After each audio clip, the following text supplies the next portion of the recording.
মহাপুরুষদের কথা বলছিলাম, তৈলঙ্গ স্বামীর কথা চলছিল। তিনি কেমন করে মহারাজের ভুল ভাঙিয়েছিলেন, তার সোনার তরবারিটি গঙ্গাবক্ষে ফেলে দিয়ে, সে কথা আগের পর্বে শুনেছি। স্বামীর শরীর রোগমুক্ত করার মানসে যিনি বিশ্বনাথের কাছে পুজো দিতে এসেছিলেন, সেই মহিলার তৈলঙ্গ স্বামীকে দেখে বিরক্ত হওয়া এবং তারপরে স্বপ্ন দেখা এবং তারপরে পুনরায় এসে ক্ষমা চাইবার পরে সেই রোগ মুক্তি হয়েছিল, সে কথাও আমরা আগের পর্বে শুনেছি।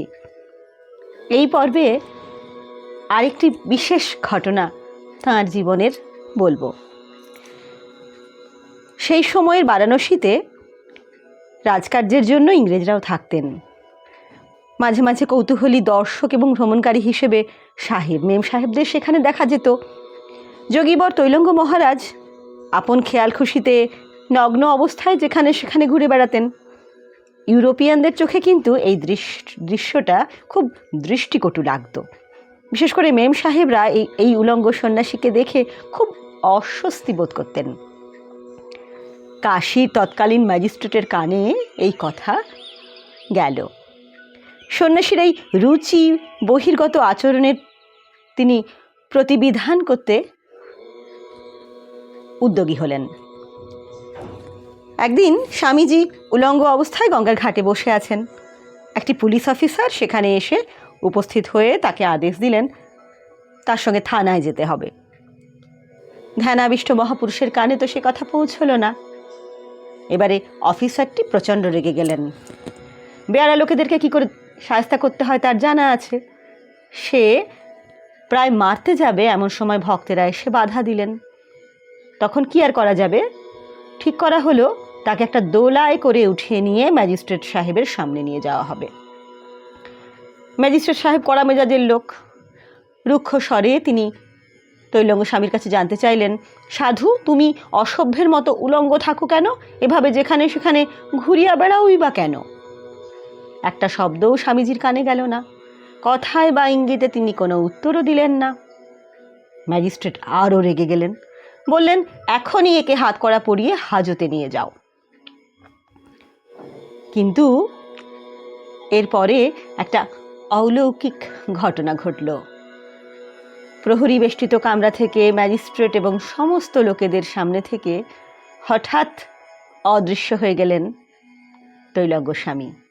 অথচ তিনি তো সাহেবের কাছেই দাঁড়িয়েছিলেন।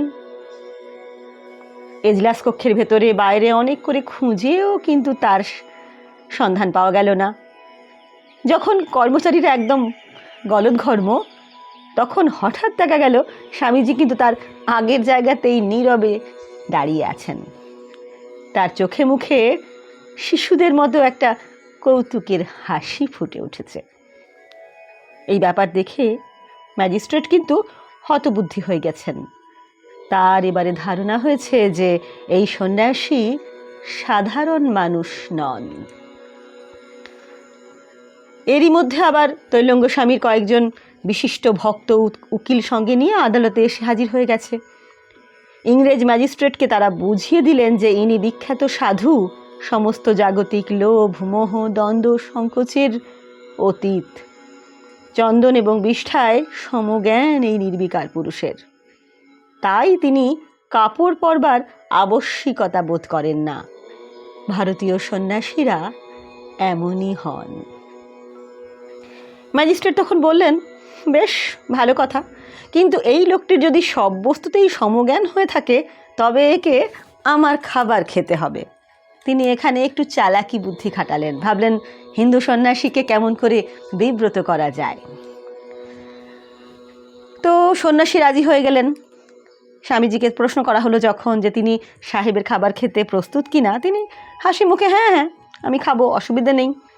কিন্তু তারপরে তিনি বললেন, সাহেব, तुमको खाना मैं खा सकता, लेकिन इससे पहले मेरा खाना तुमको खाना होगा। তোমার খাবার তো আমি খাবো সাহেব, কিন্তু তার আগে আমার খাবারও তোমাকে খেতে হবে। ম্যাজিস্ট্রেট রাজি হয়ে গেলেন। তিনি ভাবলেন ভারতীয় সন্ন্যাসী এরা তো ফলমূলই খায়, তো তার খাবার খেতে আর অসুবিধে কোথায়? হ্যাঁ, কিন্তু সন্ন্যাসীকে তো নিষিদ্ধ মাংস খেতে বাধ্য করা যাবে। এজলাস ভরা জনতার সম্মুখে এবারে তৈলঙ্গ স্বামী এক কাণ্ড করে বসলেন। তিনি তার নিজের হাতে খানিকটা মল ত্যাগ করে সাহেবের দিকে হাত বাড়িয়ে দিয়ে বললেন, সাহেব, এটাই হচ্ছে আমার আজকের খাবার। চন্দন এবং বিষ্ঠায় ব্রহ্মবিদ মহাযোগীর সমজ্ঞান এই অদ্ভুত বস্তু সর্বসমক্ষে নির্বিকারভাবে তিনি গলার্ধকরণ করে ফেললেন।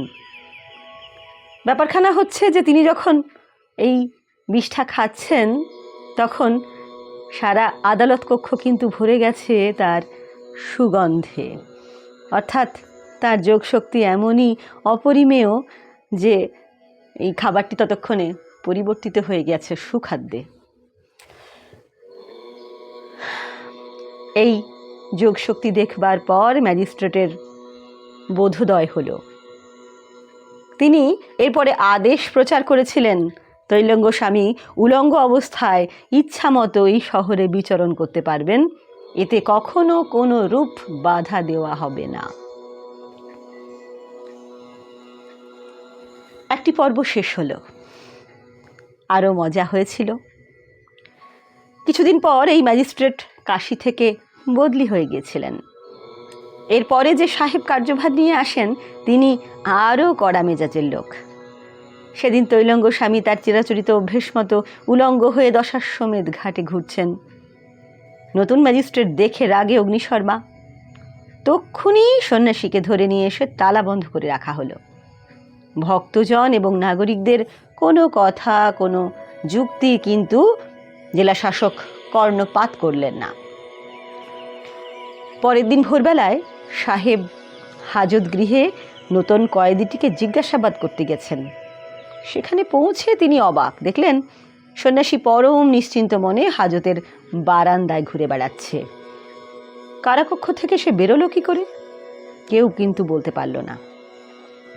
ক্রুদ্ধ ম্যাজিস্ট্রেট তখন হাজতের ভারপ্রাপ্ত কর্মচারী এবং রক্ষীদের ডাকলেন। তৈলঙ্গ স্বামীকে যে ঘরে রাখা হয়েছিল সেই ঘর কিন্তু আগের মতোই তালা বন্ধ করে রাখা ছিল। অনুচরদের সঙ্গে নিয়ে গিয়ে সাহেব দরজা, তালা, চাবি, সেই ঘরের দেওয়াল সব তন্ন তন্ন করে পরীক্ষা করলেন, কিন্তু বেরোনোর মতো কোনো সূত্র তিনি আবিষ্কার করতে পারলেন না। গম্ভীর স্বরে তিনি তৈলঙ্গ স্বামীকে প্রশ্ন করলেন, সাধু, সত্য কথা বলো, কি করে তুমি বাইরে এলে? তৈলঙ্গ স্বামী অতি সহজ সরল উত্তর দিয়েছিলেন, সকালে আমার বাইরে আসার ইচ্ছে হয়েছিল, সেই ইচ্ছে হওয়ার পর মুহূর্তেই বাইরে এসে পড়লাম, কোথাও কোনো বাধা তো পেলাম না। দেখা গেল কারাঘরটি জলময় হয়ে আছে। তৈলঙ্গ স্বামীকে জিজ্ঞেস করা হলো, এত জল কেন? তিনি অবলীলায় উত্তর দিলেন, রাতে আমার প্রস্রাবের বেগ হয়েছিল, দেখলাম ঘর তালা বন্ধ, বাইরে যেতে তখন ইচ্ছে হয়নি, তাই শোয়া অবস্থাতেই খানিকটা মূত্রত্যাগ করেছি। তারপর রাত শেষ হয়ে গেলে অন্ধকার ঘরটা তেমন ভালো লাগছিল না, তাই মুক্ত হাওয়ায় বারান্দায় এসে একটু ঘুরছি। ম্যাজিস্ট্রেট রেগে আরও অধীর হয়ে গেলেন। বন্দিকে আবার হাজত কক্ষে ঢুকিয়ে নিজের হাতে ডবল তালা লাগিয়ে তিনি এজলাসে চলে এলেন। খানিক পরে আবার অদ্ভুত কাণ্ড। তিনি দেখলেন কারাগৃহ তো দূরের কথা, এবার আদালত কক্ষেরই এক কোণে দাঁড়িয়ে আছেন তৈলঙ্গ স্বামী। চোখে মুখে দুষ্টু ছেলের মতো হাসি, আর এই দৃশ্য অবিশ্বাস্য। ম্যাজিস্ট্রেট একেবারে হতবুদ্ধি হয়ে গেছেন। এবারে তৈলঙ্গ স্বামী ধীর পদক্ষেপে সাহেবের সামনে এসে দাঁড়ালেন।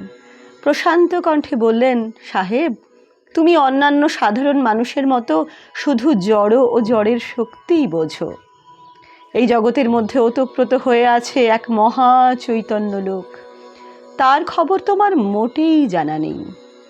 সেই চৈতন্য লোকের সঙ্গে যার যোগাযোগ সাধিত হয়েছে, কোনো বন্ধন বা কোনো বাধাই তার স্বেচ্ছাবিহারকে আর আটকাতে পারে না। ভারতের যোগী পুরুষদের শক্তির কাছে পৃথিবীর কোনো কার্যই অসাধ্য বলে গণ্য হয় না। বেটা, তাহলে বলো দেখি, আমার মতো সাধু সন্ন্যাসীকে বিরক্ত করে কি লাভ? তাছাড়া সে শক্তি বা তোমার আছে কই? সাহেবের চৈতন্য উদয় হলো। তিনি নির্দেশ দিলেন, তৈলঙ্গ স্বামী এখন থেকে স্বেচ্ছামতো কাশী শহরে ঘুরে বেড়াবেন। শুধু তাই নয়, ভবিষ্যতে কেহ যেন এই সর্বত্যাগী সন্ন্যাসীর উপর কোনো উপদ্রব না করে, এই মর্মেও বিশেষ আদেশ তিনি সেই সময়ে জারি করেছিলেন। শেষের দিকে তৈলঙ্গ মহারাজ পঞ্চগঙ্গার ঘাটেই বসে দিন অতিবাহিত করতেন। গঙ্গার উপরে বিহার করে জাহ্নবীর খরস্রোতে গা ভাসিয়ে দিয়ে আনন্দে বিহার করতেন। ভারতবর্ষের সাধকদের এই সব ঘটনা শুনলে, জানলে আমরা বুঝতে পারি এই জড়জগতের বাইরে যে চৈতন্য জগৎ, সেই চৈতন্য জগতের হাতছানি আমাদের অন্তরকে আবেশিত করে তোলে। আধ্যাত্মিকতার এই জগৎ আমাদেরকে আবিষ্ট করে ঈশ্বরের আবেশে। সাধু কথা শুনলে, ভক্তের কথা শুনলে মনে পড়ে ভগবানকে, যিনি এই সমস্ত শক্তির, সমস্ত চৈতন্যের আধার এবং উৎস। আধ্যাত্মিকতা আর আমার হৃদয় পর্ব ২৬ আজ এই পর্যন্তই। নিবেদনে রাখি দক্ষিণেশ্বর থেকে। নমস্কার।